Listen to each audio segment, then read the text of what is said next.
말씀 가운데 주의 음성을 들을 수 있는 귀한 시간 될 수 있도록 역사하여 주시옵소서. 감사와 찬송과 영광을 드리옵고 예수 그리스도의 이름으로 기도드립니다. 아멘. 잘 들리는데? 오늘은 계시록 18장 이제 15절부터입니다. 계시록 18장은 우리가 이미 이제 앞부분을 상고했던 것처럼 큰 성 바벨론에 대해서 지금 계속 말씀하고 있는 것이고, 하나님의 자녀들로 하여금 그곳에서 나오라 말씀하시며, 땅의 왕들, 땅의 상구들, 이제 11절에도 땅의 상구들, 9절에 땅의 왕들이 있죠. 이건 하나님의 자녀들을 말하는 겁니다. 하나님의 자녀들이지만 이렇게 땅에 속해서 왕처럼 군림하며 있는 자들, 또 땅의 상구들이라는 것은 11절에 이제 그러한 하나님의 말씀을 가지고 장사하는 자들이죠. 자기의 이익을 위하여 목회를 하는 겁니다. 그 오늘 뉴스를 보니까 어디 산에다가 70대 목사가 여자를 살해하고 갖다 버린 사건에 오늘 뉴스에 나옵니다. 그런데 그 70대 사람이 70대 남자가 목사랍니다. 목사인데 자기 동기 70대 여성을 좀 추행을 하려고 했던 모양이죠. 그러다가 이제 사건이 번져가지고 그 여자를 죽이고 산속에 가서 유기하고 그리고서 이제 나뭇잎으로 덮었다가 이제 그게 들통이 났는데 이게 목사예요. 이게 목사라는 직분이 이제 이렇게 그냥 남발되다 보니까 이와 같은 어처구니 없는 일들이 막 비일비재하게 벌어지는 겁니다. 그런 것을 다 말하려면 참 너무 많죠, 그런 것이.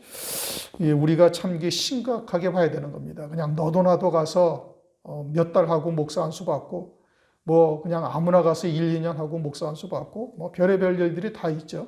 이러다 보니까 이제 이와 같은, 그저 하나님의 소명을 받지 못한 자들이 자기의 유익을 위해서 하나님의 이름으로 이제 장사하는 자들, 수도 없이 많이 생긴 겁니다. 우리나라에 목사가 어마어마하게 많죠. 그러니 이와 같은 땅의 상고들, 이제 지난번에 12절, 13절 쭉 말씀하시면서 각가지의 신앙의 유형들을 말하는 겁니다. 각가지의 신앙의 유형들. 이제 그러면서 이제 오늘 15절입니다. 그런 땅의 상고들로 이어진 겁니다.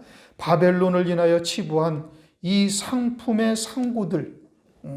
바벨론은 음녀죠. 바벨론으로 인하여 치부하였다 하니까 그들의 교훈으로 장사하여서 치부한 겁니다. 땅의 상고들의 상품이 그러한 교훈이죠. 땅의 상고들의 상품이라는 것은 진리에서 벗어난 각양의 혼잡된 말씀들, 여러 가지가 있습니다. 고상하게 자아를 찾아가는 철학을 쫓는 자들도 있고, 윤리도덕 수준의 말을 쫓는 자들도 있고, 은사를 쫓는 자들도 있고, 또는 어떤 세속적인 복을 쫓는 자들도 있고, 여러 가지의 말로 미혹하는 이와 같은 것들, 그런 것들을 배우고 그런 것들을 쫓아서 이제 그것을 상품으로 팔면서 장사한 거예요. 몰각한 목자들이죠. 그러면 이들을 어떻게 분별하는가? 하나님과 재물을 딱 겸하여 섬기게 합니다. 누가복음 16장 14절을 보면은 바리새인들은 돈을 좋아하는 자라. 그러니까 바리새인들처럼 거룩함을 쫓는 자나 사두개인들의 교훈처럼 아주 세속적인 대놓고 세속적인 복을 쫓는 자들이나 또는 다른 은사나 기타 여러 가지의 어떤 예언이든지 또는 환상이든지 기타 등등 여러 가지를 쫓는 자들의 결론은 뭐냐? 다 하나님과 재물을 겸하여 섬기는 자들이 되게 합니다. 그런데 우리는 육체를 입고 있으니 재물을 겸하여 섬기는 자가 되어지면 점점 육신은 살아나고 속사람은 후패해져서 결국은 육에 속한 자가 되어지고 신앙의 모든 초점은 다 세상에 속한 것, 육신에 속한 것으로 다 빠져버리는 겁니다. 말은 하늘나라 이야기를 하죠. 그러나 하늘에 속한 자가 되지 못하니까 하늘에서 이루는 구원의 세계는 전혀 관심도 없고 알려고 하지도 않죠. 얘기해줘도 알아듣지도 않습니다. 이게 딱 특징이에요. 그들은 다 진리에서 벗어난 자들이고 땅에 속한 자들이고 땅의 장사치들이다. 그러면서 그들이 그 고난을 무서워하여 멀리 서서 울고 애통하며 자기들의 우상이죠. 자기들의 롤 모델인 음녀가 이처럼 처참하게 멸망당하고 그리고 큰 성 바벨론이 이렇게 무너지는 것을 보고 자신들의 소망이 멸망인 것을 깨달으니까 자신의 결말도 그러하다라는 것을 알고 지금 애통하고 있다 이겁니다. 그렇게 세상에서 심판받는 것을 무서워하고 있고 세상에서 멸망당하는 것을 두려워하고 있는 거예요. 누가?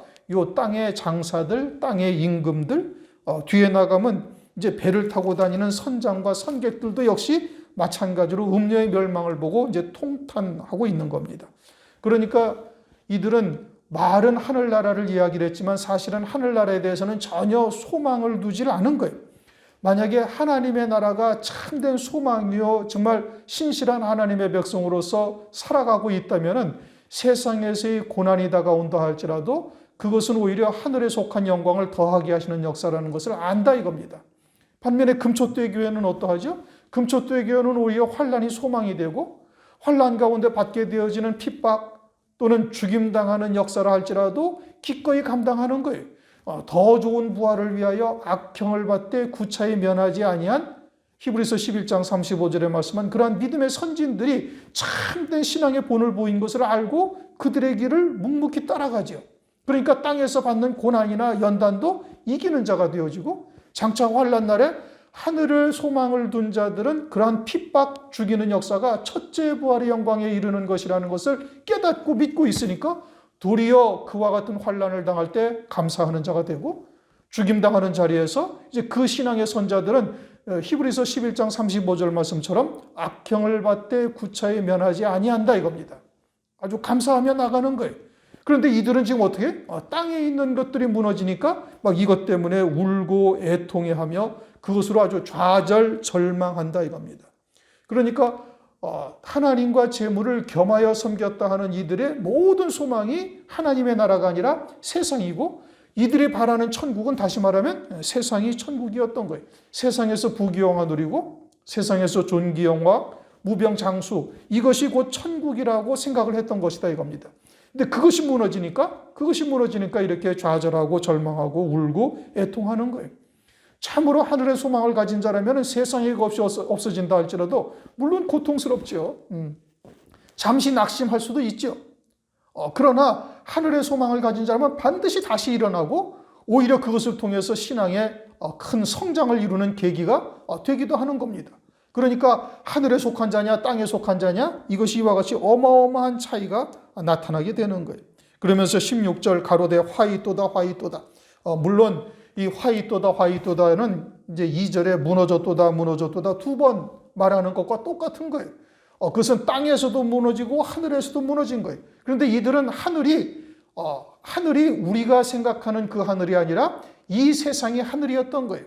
이 세상이 곧 천국이었던 것이고 그러니 세상에서 무너지는 것은 보면서도 하늘에서 영원히 무너지는 것은 이들은 보지를 못하는 겁니다. 그러면서 화이또다 큰 성이여 세마포와 자주와 붉은 옷을 입고 금과 보석과 진주로 꾸민 것인데 이런 것들로 꾸몄다 그런 것으로 큰 성이 되었다 이겁니다. 즉 세상에서 세마포라는 것은 사람의 행함의 도를 쫓는 것이죠. 음녀교회의 세마포와 금초대 교회의 세마포가 다르단 말입니다. 이미 이제 지난번에 다 말씀을 드렸어요. 음녀교회의 세마포는 사람의 행함의 도를 가르친 거예요. 믿음으로 사는 것이 무엇인지는 알지 못하고 그저 말씀을 쫓아 바리새인들처럼 지켜 행하는 것. 그냥 행해. 그냥 모르면 그냥 믿고 쫓아오면 돼. 뭐 이런 식으로 믿음이 무엇인지를 가르쳐주지 않은 거예요. 신앙이 어릴 때는 그것이 통용이 되고 그러한 신앙이 이제 그 율법 아래서 몽학선생 아래서 신앙이 점진적으로 자라가죠.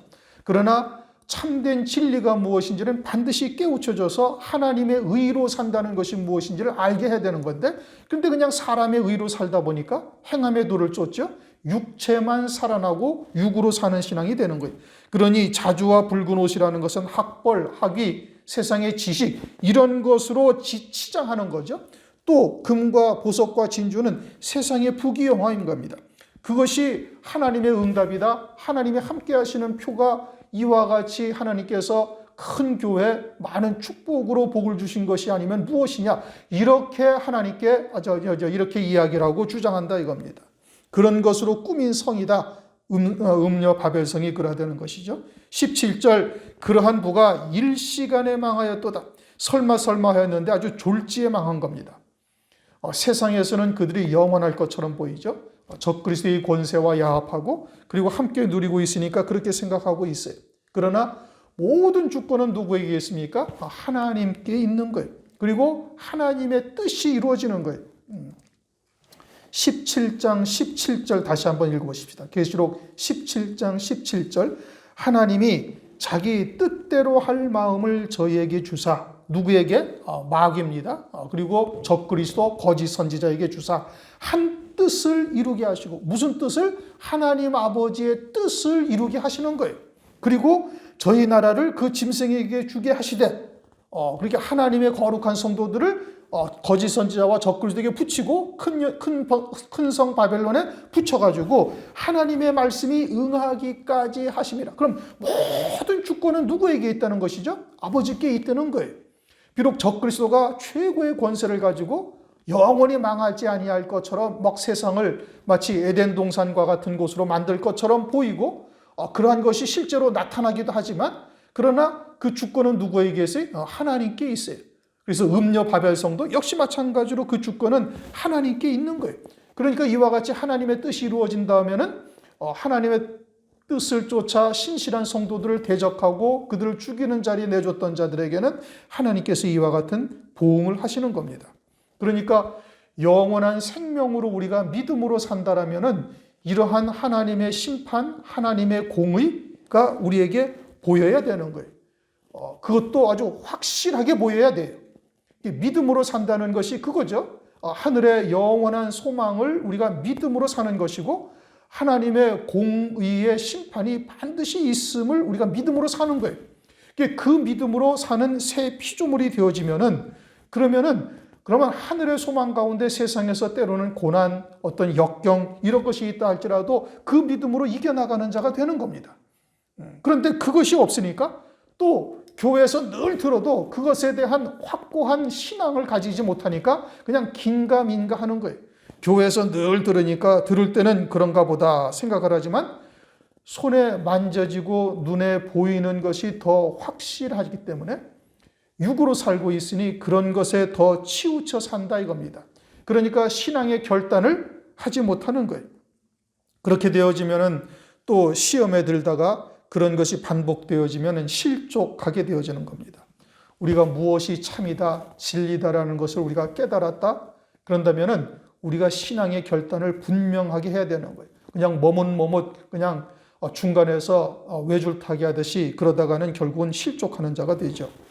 열왕기상 18장 21절 엘리야가 모든 백성에게 나아가 가로되 이르되 너희가 어느 때까지 두 사이에서 머뭇하려느냐. 여호와가 만일 하나님이면 그를 쫓고 바알이 하나님이면 그를 쫓을지니라 하니 백성이 한 말도 대답지 아니하는지라. 말세가 엘리야 이때와 같다고 성경은 말씀하셨고 엘리야를 보내리라고 말씀하셨죠. 그러니까 엘리야 이때가 주의 재림의 때와 똑같다라는 뜻인 겁니다. 영적인 상태가. 그때 대부분의 모든 사람들이 다 바알과 아세라를 섬기고 있어요. 아합 왕과 이세벨의 권세에 두려워가지고 그래서 전부 다 바알과 아세라를 쫓고 있는 겁니다. 그때 엘리야가 하나님이 누구신지를 실제로 딱 보여준 거예요. 제단을 만들어서 바알이 하나님이지 엘리야가 하나님이지. 그런데 이스라엘 백성들이 그러면 엘리야의 하나님이 하나님이라는 것을 다 보고 그 앞에서 엎드리면서 찬송을 드렸는데 그러고 나서는 엘리야를 쫓는 것이 아니라 도로 또 바알과 아세라를 쫓는 겁니다. 머뭇하는 것이죠. 세상의 권세와 세상의 축복이 훨씬 더 자기들한테 체감되는 거예요. 육에 속한 자이기 때문에 그런 겁니다. 오늘날도 마찬가지죠. 오늘날도 그러면은 하나님을 쫓을 수도 없고 세상을 놓을 수도 없고 그렇게 왔다 갔다 하다가 결국은 실족하게 되는 겁니다. 신앙은 우리가 결단을 해야 되는 거예요. 무엇이 참이라는 것을 알았다면 성령으로 그것을 깨닫게 하시고 인도하셨으면 과감한 결단을 하고 죽으면 죽으리이다. 그리고 어떠한 고난이 임한다 할지라도 끝까지 남은 자가 될 수 있어야 되는 겁니다. 그러지 아니하면 환난 날에 이 마지막 때에 미혹당하는 역사가 반드시 있게 되는 것이죠. 그러면서 각 선장과 각 절 다니는 선객들과 선인들과 바다에서 일어난 자들이 멀리 서서 이제는 이제 바다에서 일어난 자들이 멀리 서서 이제 통곡하며 애통해합니다. 이와 같은 말씀을 일반적으로 요한계시록을 해석하는 데서 이것을 뭐라 하느냐? 실제 배다 이겁니다.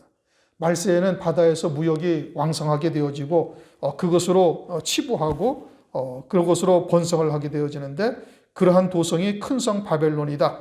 그리고는 이제 미국이 이제 이와 같은 큰 성 바벨론이고 멸망이다. 그러나 성경은 그렇게 말씀하고 있지 않습니다. 계시록 8장을 잠깐 한번 보시겠습니다. 계시록 8장 8절 9절을 보시면은 8절 9절 둘째 천사가 나팔을 부니 불붙는 큰 산과 같은 것이 바다에 던지우매 바다의 3분의 1이 피가 되고 바다 가운데 생명 가진 피조물들이 3분의 1이 죽고 배들의 3분의 1이 깨어지더라. 그럼 여기서 배들의 3분의 1이 깨어진다는 것이 실제 배들이 깨어지는 것을 말하는 것이냐? 그것이 일반 바다의 배냐? 뭐 무역선, 상선이고 원양어선과 같은 배인가? 그런 것이 아니죠. 여기서 배라는 것은 교회를 말하는 겁니다. 교회인데 이들은 자신들도 마지막 때가 되었다라는 것을 깨닫고 노아의 방주와 같은 방주를 지었다고 스스로 생각을 하고 있는 거예요. 오늘날 교회가 말세라고 이야기하지 아니하는 교회는 한 곳도 없어요. 말세라는 것 다 알아요. 그리고 말세가 노아의 때와 같다는 것 다 읽어봤어요. 그래서 노아의 방주와 같은 자기들 나름대로의 방주를 다 지었다라고 생각을 하고 그 배에 타고 있는 자들이다 이런 뜻인 겁니다. 땅의 왕들과 땅의 상구들과는 좀 차원이 다르죠. 자기들도 말세라는 것을 알고 그리고 주의 재림의 때가 가깝고 그리고 자기들도 방주를 지었다라고 생각을 하는 거예요. 전철을 타고 저기 2호선을 타고 가다 보면은 무슨 방주처럼 지은 교회가 있습니다. 자기들의 교회가 방주교회다 이런 의미죠. 마지막 때가 되어졌으니 노아의 때와 같고 자기들은 자기들의 교회가 방주교회다 이런 의미인 겁니다. 그러니까 나름대로 말세라고 알고 있는 또 인식하고 있는 목회자들이 다 이와 같은 방주를 짓고 있다라고 생각을 하고 나름대로 그 안에 타고 있다라고 생각을 하는데 자기들이 멸망의 길을 가고 있다라고는 전혀 생각질 않습니다. 그런데 그곳은 어떠한 것이냐? 각각의 선장, 선주들이 자기가 원하는 곳으로 가고 있는 거예요. 자기가 원하는 곳으로 행선지를 정하여 갈 때 자기들과 그러니까 성도들도 자기들과 그 목적지가 같으면은 그 배에 탑승해서 함께 타가지고 가고 있다 이겁니다. 그러면서 다 같이 자기들도 방주 안에 있다라고 이렇게 생각을 하고 있다 이런 의미인 겁니다. 그러니 자기의 정체성이 무엇인지를 찾고자 하는 자, 인간이 어디서 와서 어디로 가는가, 뭐 자아가 무엇이냐 이런 것을 찾고자 하는 자는 그러한 하나님의 말씀을 증거하는 교회에 가서 거기 가서 살고 있는 거예요. 그 배를 타고 가는 거죠. 그 선장이 가고자 하는 대로 함께 타고 가고 있다 이겁니다. 또는 뭐 세상 복이 최고라고 생각하는 기복적인 신앙을 가진 자들은 그러한 목회자를 만나가지고 그러한 배를 타고 가고 있으면서 자신들도 말세라고 이야기를 하고 자신들은 방주를 지었다라고 생각을 하며 나름대로 자기의 직분을 따라 헌신하는 거예요. 그게 각 선주와 선장들과 또는 선원들과 이런 사람들인 겁니다. 사사기 21장 25절 사사기 제일 마지막 장 마지막 절에 뭐라고 쓰여있냐면 그때에 이스라엘의 왕이 없으므로 사람이 각각 그 소견에 오른 대로 행하였더라. 자기의 소견에 오른 대로 쫓아서 신앙생활을 하고 있는 거예요. 그러면서 자신들은 나름대로 다 방주를 짓고 있다. 그러면서 그리스도와 함께 영광을 받기 위해서는 그리스도와 함께 고난도 받아야 될 것이라는 하나님의 말씀을 전혀 외면해버립니다. 예수 그리스도께서 모든 저주를 다 받으셨으니 이제는 그리스도 안에서 우리가 이 땅에서 복을 받고 예수 믿고 출세하고 병 낫고 등등 이런 말들만 듣고 사는 거예요. 그러면서 환난이라는 것은 아예 도외시해버립니다. 환난이라는 말 자체를 싫어해요. 왜요? 이제 육으로 살고 있으니까 환난 자체가 싫은 것이고 그러한 자들은 다 환난 전에 휴거된다 등등 뭐 무천년주의나 세대주의와 같은 이와 같은 말씀만 믿고 아주 살고 있는 것이죠. 그러면서 교회 안에서 열심을 내는 겁니다. 그게 방주를 짓는 것이라고 이야기를 하고 있고 또 그렇게 스스로도 생각을 하고 있는 거예요. 그리고는 교회가 환난을 겪어야 한다는 것을 전혀 믿지 않아요. 하나님의 말씀이 그러한가 그렇지 아니한가 들었다면 한번 찾아보고 상고하여야 할 터인데 전혀 아니다 이겁니다. 그리고 자기에게 말씀이 그러한 말씀이 맞다 생각하는 곳에 그 배를 타고 함께 가고 있는 거예요. 자기의 원하는 말씀을 쫓아다니는 것이죠. 그리고 거기에다가 순교라는 이야기는 아예 꺼내지도 못하죠. 목사들도 꺼내지도 않습니다. 꺼내지도 않아요. 왜요? 이제 성도들 다 도망갈까봐 꺼낼 수도 없고 성도들은 그러한 이야기를 들으면 고개 절레절레 흔들고 아주 외면해버리는 겁니다. 그러면서 여러 가지 각양에 자기의 좋아하는 대로 배를 타고 가는 거예요. 그러면서 거기에 보면 각처를 다니는 승객이다. 각 선장과 각처를 다닌다. 각처를 다닌다는 것은 요나와 같은 자리에 선 거예요. 하나님의 뜻을 거스리고 자기가 원하는 곳으로 찾아가는 자를 말하는 겁니다. 그리고 이 배를 탔다가 또 다른 배로 옮겨 타고 또 다른 목적지를 향해서 가기도 합니다. 그렇게 교회를 옮겨 다니는 거예요. 진리를 찾아서 옮겼다. 그거는 참 다행스러운 일이죠.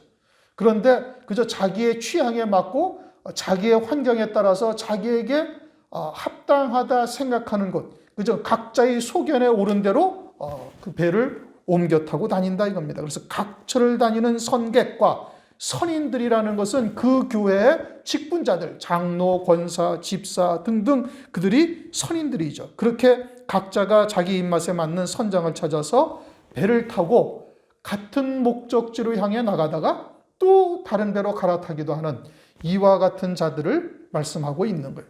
그러면서 자기들은 나름대로 방주를 지었다라고 스스로 생각을 한다 이겁니다. 18절 그 불붙는 연기를 보고 외쳐가로되 큰 성 바벨론이죠. 완전히 불타버리는 겁니다. 그러면서 이 큰 성과 같은 성이 어디 있느냐. 자기들도 그 성의 상품으로 이렇게 여러 가지 은사를 나타내고 또는 이제 이와 같은 큰 교회를 이루어서 가고 있고 그리고 그 큰 성이 여러 가지 화려한 것들로 치장하고 있죠. 그런데 그러한 것을 보면서 하나님이 함께 하시는 것이요 자기들의 롤 모델로 삼고 자기들도 그와 같은 교회가 될 수 있을 것을 위해서 최선을 다해서 달려왔는데 졸지에 멸망하고 있다 이겁니다. 그런데 오늘날도 이와 같은 큰 음녀가 소망인 곳들이 대부분인 겁니다. 그것이 과연 진리인지 또는 멸망길인지 깨닫지를 못하고 그와 같이 그런 것을 소망을 삼고 있는 거예요. 그리고서는 계시록 21장을 보면은 큰 성, 거룩한 성 새 예루살렘이 등장을 하죠. 그러니까 이제 계시록 21장에 그와 같은 새 예루살렘 성이 있다는 것은 알고 자기들도 다 새 예루살렘 성이라고 스스로는 생각을 하고 있는 거예요. 자기들도 그 성을 소망하였다고 생각을 하고 있죠. 그런데 육신에 속해서 그에 이르는 길은 굳이 외면하고 편안한 길, 안락한 길을 쫓았던 결과가 이제 그와 같은 겁니다. 그러면서 티끌을 19절 티끌을 자기 머리에 뿌리고 티끌을 자기의 머리에 뿌린다라는 것은 자기들의 소망하는 모든 것이 이처럼 티끌과 같은 것이 되었다. 아주 하잘것없는 것이요 아무 가치 없는 것이 되었다 이겁니다. 그렇다고 회개할 수 있는 것은 아니죠. 이미 짐승표를 받은 자들은 후 3년 반에 회개하는 역사가 절대 나타나질 않습니다. 그것으로서 짐승표를 받음으로써 그의 신앙의 본질이 그 신앙의 바탕이 이처럼 우상 숭배하고 있다라는 것을 딱 하나님께서 이제 낙인을 딱 찍어버리신 거예요. 더 이상 회개할 기회를 주지 아니하시는 것이죠. 스가랴서 5장 7절 8절을 보면은 에바 가운데 한 여인이 던져지고 그 아구리를 납으로 하나님께서 딱 떼어버리십니다. 그리고서는 그것을 날개 달린 하계 날개와 같은 것을 가진 두 여인에 의해서 신할 땅으로 옮겨지죠. 신할 땅이라는 것은 바벨론을 말하는 겁니다. 그렇게 납으로 딱 아구리를 인봉해버린 것은 더 이상 밖으로 나올 수 없는 이와 같이 아주 화인 맞은 자가 되어졌음을 하나님께서 말씀하신 것이죠. 그러니까 그렇게 이미 더러워진 자들에게는 하나님의 진노의 심판만이 있는 겁니다. 그러면서 화이또다 화이또다 이 큰 성이여 바다에서 배부리는 자들이 너의 보배로운 상품을 그것을 아주 보배로운 상품이라고 생각을 한 거예요. 그들이 증거하는 그와 같은 누룩이 섞인 떡, 혼잡된 말 이와 같은 것이 아주 보배로운 것이라고 아주 신주 따시 모시듯이 그렇게 하면서 그것으로 자기들도 장사했던 것이죠. 그런데 일시간에 망하였다. 참으로 보배로운 믿음, 보배로운 약속은 뭐예요? 베드로전서, 베드로후서를 우리가 상고하고 있는 것처럼 참으로 보배로운 약속은 하늘 위에 언약이고 구체적으로는 그리스도께서 이 땅에 다시 오실 때 칭찬과 영광과 존귀를 얻는 것, 그 자리에 서는 것이 참으로 보배로운 믿음이요. 지극히 보배롭고 아주 그와 보배롭고 아주 그와 같은 약속이 된다. 성경에서는 그렇게 말씀하고 있는 겁니다. 그런데 이들은 보배로운 상품을 전혀 다른 방향에서 바라보고 있는 거예요. 그저 육신의 눈밖에 없으니까 세상에 보이는 것, 육신의 손에 감각되어지는 것, 이와 같은 것으로 아주 보배로운 것이라 생각하고 그것으로 자신들도 치부했는데 일시간에 망하였도다. 하나님의 정하신 때가 되어지면은 반드시 이와 같은 심판의 때가 있다라는 것을 우리가 확신해야 되는 겁니다. 20절에는 말씀의 장면이 확 바뀝니다. 지금까지는 땅의 왕들, 땅의 상고들 또는 선장, 선주들 또는 배에 탄 자들 이들이 음녀교회를 동경하다가 다 멸망당하는 자들인 것을 말씀하고 있고 이제 20절에서는 하늘과 성도들과 사도들과 선지자들아 그를 인하여 즐거워하라. 그를 인하여 즐거워하라는 것은 음녀를 인하여 즐거워하라 이 뜻입니다. 하나님께서 음녀교회 큰 성 바벨론을 두신 뜻을 안다면은 즐거워한다 이겁니다. 기뻐할 날이죠. 그런데 하늘과 성도들과 사도들과 선지자들아 라고 쓰고 있어요. 하늘이라고 말하는 것은 뒤에 성도들이 있으니 하늘에 속한 자다 이렇게 말할 수가 없죠. 뒤에 성도들이 있으니까 뒤에 성도들이 하늘에 속한 자로서 이 땅에서 아주 견고한 믿음을 가지고 끝까지 승리한 자들이 성도들인 겁니다. 그러면 하늘이라는 것은 뭐냐? 이미 순교하여 그 영광에 들어갈 자들로 하늘에서 낙원에서 기뻐하며 있는 자들을 말하는 거예요. 아벨로부터 순교한 자들이 전부 이와 같은 영광에 들어가는데 그들이 이와 같은 하늘에 있는 자들이죠. 그러니까 이미 순교하고 그와 같은 이제 영광을 이제 누릴 것을 위해서 누릴 것을 바라보며 기뻐하며 자는 자들이고 성도들은 그러한 하늘의 소망 가운데 믿음을 끝까지 지켜오는 자들, 사도는 12사도와 같이 그 뒤를 이어서 하나님의 말씀을 증거하며 살릴 자들을 살리는 자들, 사도와 같은 신앙의 자리에 선 성도들, 선지자는 미가야와 같이 오직 하나님께서 주시는 말씀만 증거하는 자들, 이와 같은 자들이 이제 그와 같이 기뻐하고 있다 이겁니다. 그러면서 음녀를 위해서 인하여 기뻐하라. 그를 인하여 기뻐하라는 것은 즐거워하라는 것은 음녀를 말하는 것이죠. 그러면 음녀가 심판받은 것을 위해서 즐거워하는 것이냐? 그것이 아니고 음녀로 인해서 자기들이 이와 같은 하늘나라의 최고의 영광의 자리에 이르게 되어졌으니 그것으로 기뻐하라 이겁니다. 스데반 집사가 자기를 죽이는 유대인들을 원망하고 이를 갈던가요? 그러지 않잖아요. 오히려 도리어 그들을 불쌍히 여기죠. 하나님의 백성으로서 하나님의 뜻이 무엇인지를 깨닫지 못하고 그처럼 악한 자의 도구로 쓰임받는 그들을 바라보면서 불쌍히 여긴다 이겁니다. 그러니까 우리도 이 마지막 때 온전한 하나님의 뜻을 깨닫고 일곱 영으로 충만함을 받은 자가 되어지면은 우리도 그와 같은 믿음의 기도를 드릴 수 있는 자가 되는 거예요. 그러니까 우리를 죽이는 자들을 위해서 불쌍히 여기며 오히려 그들을 위해서 기도하고 그것으로 인해서 하나님께서 나로 하여금 어린 양의 아내요 하늘나라에서 최고의 영광에 이르게 하시는 하나님의 역사라는 것을 깨닫고 도리어 즐거워한다 이겁니다. 그러면서 너희를 신원하시는 심판을 그에게 하셨습니다 라고 말씀하고 있습니다.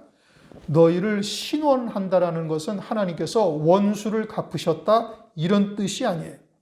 그런 뜻이 아닌 겁니다. 그런 뜻이 아니라 신원하신다라는 것은 순교한 성도들에게 해당되는데, 순교한 성도들은 자기가 이 땅에서 열매 맺는 삶을 살다가 타의에 의해서 열매를 맺지 못하게 강제로 차단된 거예요. 권세가 깨뜨려진 것이죠. 그래서 충분히 더 영생의 열매를 맺을 수 있음에도 불구하고 죽임당함으로 더 이상 영생의 열매를 맺지 못하고 끊어진 것이죠. 그렇게 영생의 열매를 맺지 못하고 중단된 것을 하나님께서 예수의 증거와 하나님의 말씀을 인하여 목배임 받은 자들에게 특별히 그와 같이 영생의 열매 맺을 수 있는 기회를 한 번 더 주시는 겁니다. 그게 첫째 부활의 영광이고, 그들이 1000년 동안 천년왕국에서 왕으로 다스리며 영생의 열매를 하나님께서 맺게 하시는 거예요. 이게 상급적 부활인 겁니다. 상급적 부활이죠. 그러면은 1000년 가운데 천년왕국에서는 휴거된 백성도 있으니 그들도 1000년 동안 열매를 맺지 않을 것인가? 물론 열매를 맺죠. 그러나 신령한 몸으로 부활한 첫째 부활한 성도들은 육체의 원죄라는 것이 없다는 말씀이에요. 그러니까 1초의 시간적인 그런 로스도 없이, 시간적인 허비함도 없이 1000년 동안을 온전히 영생의 열매를 맺는 거예요. 신령한 몸으로 이 땅에서. 하늘나라에 가면은 영생의 열매가 더 이상 맺지가 없죠. 그러니까 이 땅에서 그리스도께서 재림하셔가지고 1000년 동안 만왕의 왕으로 다스리는 이유가 거기에 있는 겁니다. 예수의 증거와 하나님의 말씀을 인하여 순교한 성도들로 하여금 다시 한번 그들에게 열매 맺을 수 있는 기회를 하나님께서 주시는 거예요. 신령한 몸을 입고. 그래서 1000년 동안에 단 1초도 시간적인 허비가 없이 모든 것이 영생의 열매가 되니 장차 하늘나라에서 그들에게 그들의 영생의 열매가 얼마나 어마어마한지는 하나님의 영광과 같다라고 성경에서 말씀하시는 것이고, 그 다음 휴거된 성도들은 비록 환난 가운데 짐승표를 받지 아니하였지만 혈육의 몸으로 그대로 끌려 올라갔다가 그대로 이 땅에 다시 내려와서 새하늘 새 땅이 된 이곳에서 혈육의 몸으로 영생의 열매를 맺어요. 그런데 그 혈육의 몸은 원죄라는 거역의 씨가 있는 것이거든요. 그러니까 1000년 동안 그들이 영생의 열매를 맺는다 할지라도 온전한 영생의 열매가 될 수가 없다 이겁니다. 물론 마귀는 없죠. 마귀는 귀신들과 다 함께 이제 무저갱에 1000년 동안 갇혀 있으니까 마귀의 역사는 없다 할지라도 거역의 씨, 원죄라는 것이 우리 안에 자리 잡고 있으니까 온전한 영생의 열매를 맺을 수가 없다 이겁니다. 그러니 그들과도 현격한 차이가 나고, 이 땅에서 육체로 그저 일생 60-70년 열매 맺은 자하고는 하늘과 땅 차이인 것이죠. 그냥 해와 별과 같은 영광의 차이와 같다. 이렇게 볼 수가 있는 겁니다. 그러니 그것을 이제 어떻게 했다는 거예요? 신원하시는 심판을 하셨다 이겁니다. 주께서 이 땅에 재림하시고 적그리스도와 그의 군대들 또는 음녀 바벨성을 다 진멸하시고 새하늘 새 땅으로 천지를 개벽하시며, 그리고서는 그곳에서 첫째 부활한 성도들이 1000년 동안 영생의 열매를 맺게 하시는 것이, 그것이 너희를 신원하시는 심판을 그에게 하셨습니다 라고 말씀하고 있는 겁니다. 그리고는 이제 그와 같이 음녀교회가 됐던 자들은 이제 22절부터 이제 또 그들의 멸망이 어떠한 상태인가를 또 다시 설명을 하시는 겁니다. 우리가 성경에서 이와 같이 영생의 복을 받는 자와 영원한 멸망에 처해지는 자들이 누누이 계속 이미 말씀을 하셨어요. 그리고서는 이제 요한계시록에서는 그러한 하나님의 심판, 또 그러한 것이 아주 이제 절정에 이르게 되는 것이죠. 근데 이것을 보고서 우리가 이러한 하나님의 심판과 또 하나님께서 우리에게 약속하시는 이와 같은 것들을 이제 확신할 수가 있어야 되는 겁니다. 그것을 위해서 요한계시록을 우리에게 주신 것이고, 그것을 위해서 우리에게 이 말세에 깨어 있으라고 이제 주신 겁니다. 그러니까 우리가 이와 같은 하나님의 말씀을 통해서 육에 속한 것을 철저히 끊어내고 진리의 말씀이 무엇인지를 깨달았다면 그렇게 하늘에 속한 자로서 결단을 하면서 그와 같은 믿음의 자리에 설 수 있는 자가 되어야 되는 것이죠. 그러지 아니하면 계속 그냥 외줄타기 하듯이 방황하다가 잘못하다 시험 들고 그러다가 실족할 수도 있다 이겁니다. 모든 금초대 교회의 성도라 해서 다 첫째 부활의 영광이 이르는 것은 절대 아니에요. 거기에 이세벨의 교훈에 실족하는 자들도 있고 니골라당 같은 자들도 있고 처음 사랑을 잊어버린 자들도 있고 뭐 계속 일국금초대의 위에 책망하시는 이유가 그러한 겁니다. 우리가 그러한 하나님의 말씀을 잘 새겨듣고 끝까지 승리해서 주께서 이 땅에 오시는 날 그에게 붙은 자 되시기를 주님의 이름으로 축원합니다. 기도하시겠습니다. 하나님 아버지 감사합니다. 오늘 요한계시록 18장 말씀을 통해서 큰 성 바벨론 또 그와 같이 땅의 상고들 각 선장과 선주들과 선원들이 음녀 바벨성의 멸망을 보고 애통해하는 모습을 또 우리가 보았습니다.